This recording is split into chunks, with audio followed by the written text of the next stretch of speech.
Stress hyperglycemia, an essential survival response. And then they were excited when they wrote that.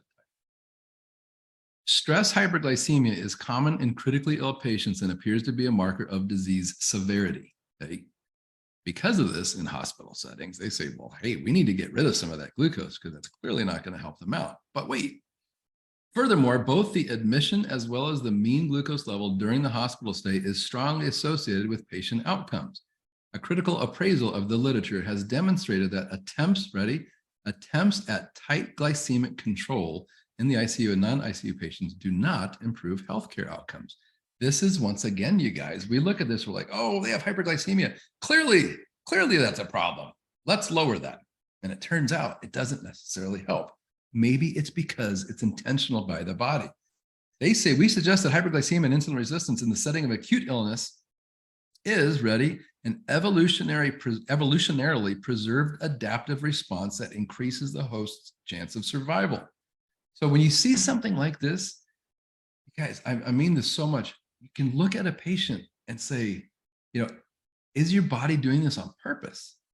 Does it want high glucose? And we're like, of course not, because look at how damaging it is. Acutely, maybe it served a purpose.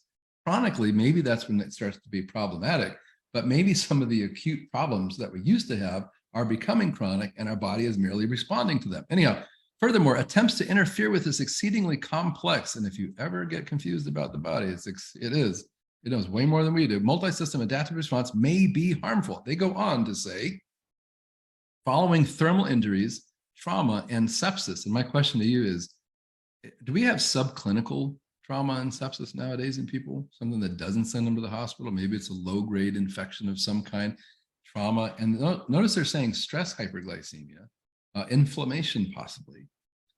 Non-insulin mediated glucose uptake. Have we seen that phrase before?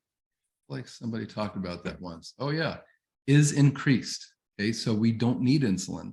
The majority of the increase of glucose occurs in macrophage-rich tissues. I don't have the paper here, but you guys, in these cases, when you have sepsis and you're in the hospital and it's hyperglycemia and you're insulin resistant, the thought is that your immune system needs as much glucose so it can make as much energy as humanly possible to fight off this stuff. You don't want your neutrophils to be fighting the bacterial infection, be like, hold on, I need a break, I'm tired, I need to sit. No, you want as much glucose as possible for the immune system to fight the fight that it needs to do in order to win that fight against sepsis.